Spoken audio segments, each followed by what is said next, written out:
Welcome to Mexico Unexplained, where we will explore the magic, the mysteries, and the miracles of Mexico. This series presents information based partly on theory and conjecture. The podcaster's purpose is to suggest some possible explanation, but not necessarily the only ones to the subjects we will examine. Here is your host, Robert Bitto. Welcome, and muy bienvenidos to episode number 89 of Mexico Unexplained, where we examine the magic, the mysteries, and the miracles of Mexico. I'm your host, Robert Bitto. Mexico has its own version of Bigfoot called the Sisimite.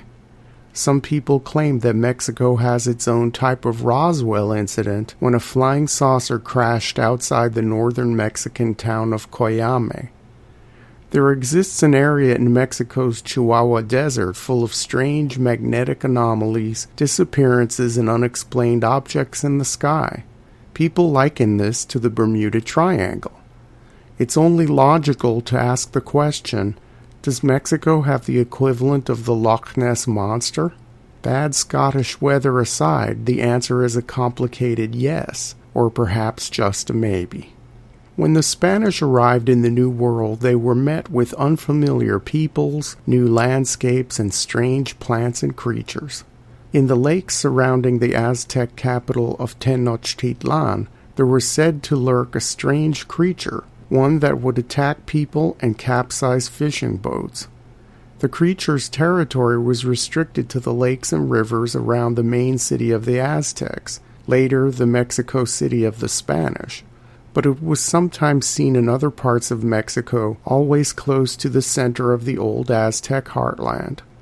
In the Nahuatl language of the Aztecs, this lake and river monster was called the Ahuizotl, which has had different interpretations over the years. Some linguists have thought that the name means simply water dog. Some sources claim Ahuizotl means the thorny one who lives in the water. To the Aztecs and other pre-Hispanic Mesoamerican peoples, the creature was as real as a deer or a turkey.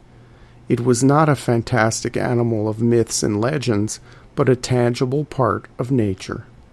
Early Spanish settlers had either claimed to have seen the creature or had reported on the stories of its existence.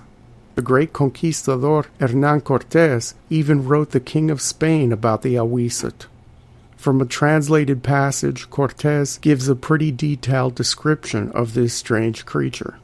Quote, "It is a beast no bigger than a normal dog, but with a very special characteristic. In its tail, the termination was not normal.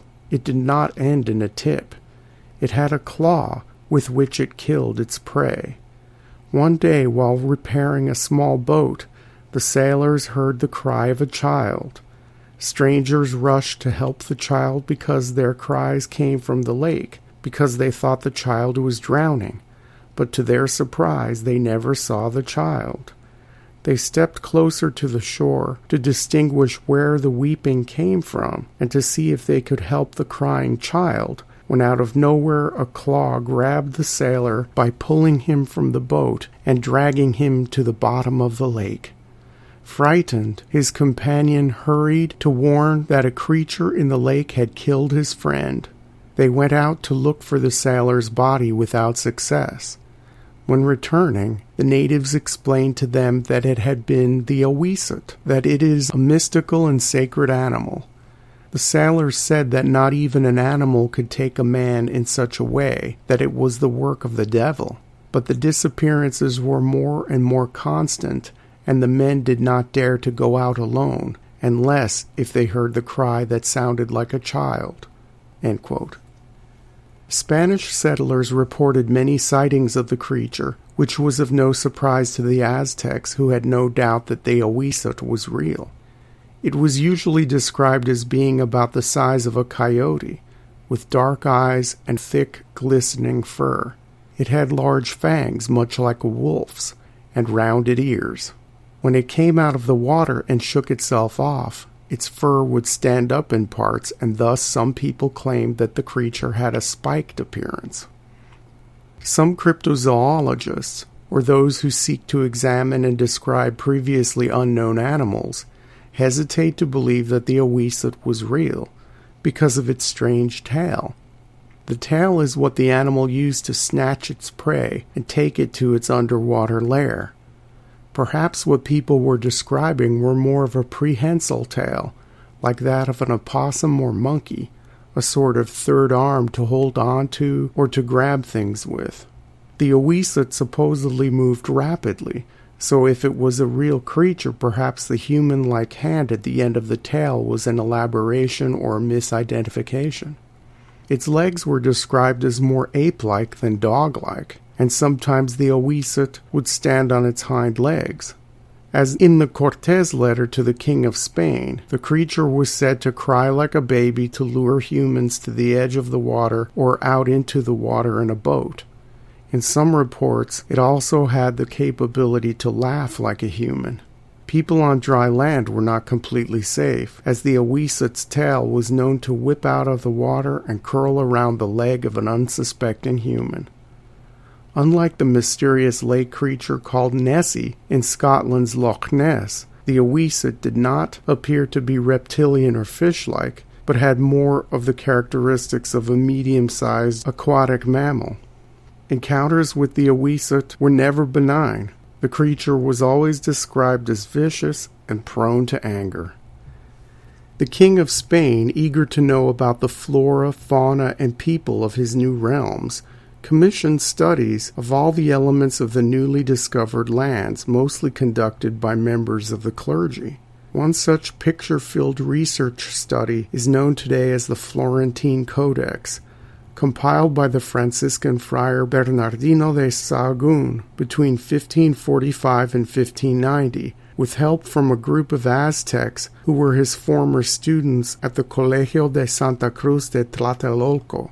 The friar wanted to use Nahua people in the creation of his work in what may be considered one of the earliest examples of cultural sensitivity on the part of Europeans in the Americas.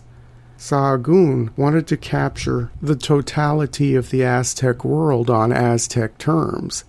The Codex is comprised of 2,400 pages in 12 volumes and includes over 2,000 illustrations. In Book 11, which explains the earthly things in the New Spanish realm, we find an illustration and description of the Ahuizotl. Sahagún writes, quote, "It is very much like a small tehui dog, small and smooth, shiny. It has small pointed ears, just like a small dog.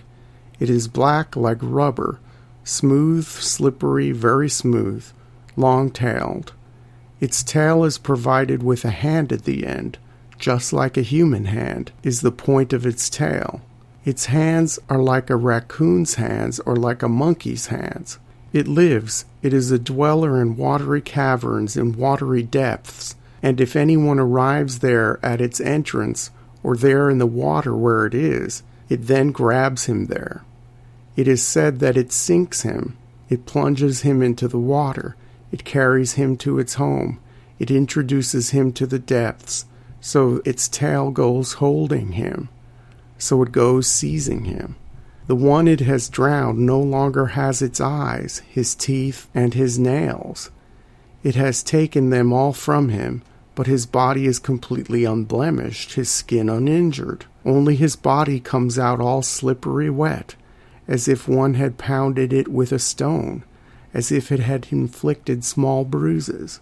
When it was annoyed, had caught no one, had drowned none of us commoners, then was heard as if a small child wept. And he who heard it thought perhaps a child wept, perhaps a baby, perhaps an abandoned one. Moved by this, he went there to look for it. So there he fell into the hands of the Ahuizotl. There it drowned him." End quote.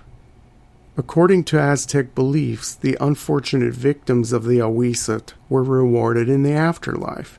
They got to spend their eternity in Tlalocan, a paradise ruled over by the rain god Tlaloc and his wife Chalchiutlique, and their attendants called the Tlaloque. In fact, an attack by an Ahuizotl was such a rare thing and so connected to the spiritual world of the Aztecs that only a priest of Tlaloc could touch the victim's body after death. No one but the priest could even fish the body out of the water. Because of the rarity of an attack, some Aztecs believed that the victims were chosen for having special characteristics while alive, or for living a noble or virtuous life. We are still left wondering whether or not the Ahuizotl was a real animal previously unknown, or an animal well known but mistaken for something else. With the growth of Mexico City under Spanish colonial rule, the city expanded beyond the original Aztec capital on the island in the middle of Lake Texcoco. The city was subjected to constant flooding in its early years. The years the biggest floods happened were 1555, 1580, 1604, and 1607. In the 1620s, much of the city had standing water in it for years, which caused the Spanish authorities to consider either abandoning the capital to move to higher ground or just drain Lake Texcoco and divert future floodwaters elsewhere. They opted for the latter. As a result of the disappearance of the lake, some people believe the Ahuizotl, whatever it was, simply lost its habitat and became extinct. Some modern-day researchers are searching for more practical explanations for the creature. Was it a holdover from the megafauna days of the last ice age? Was it a mutation of a known animal? Or was the whole legend of the Ahuizotl just an embellishment of an existing animal still found in central Mexico?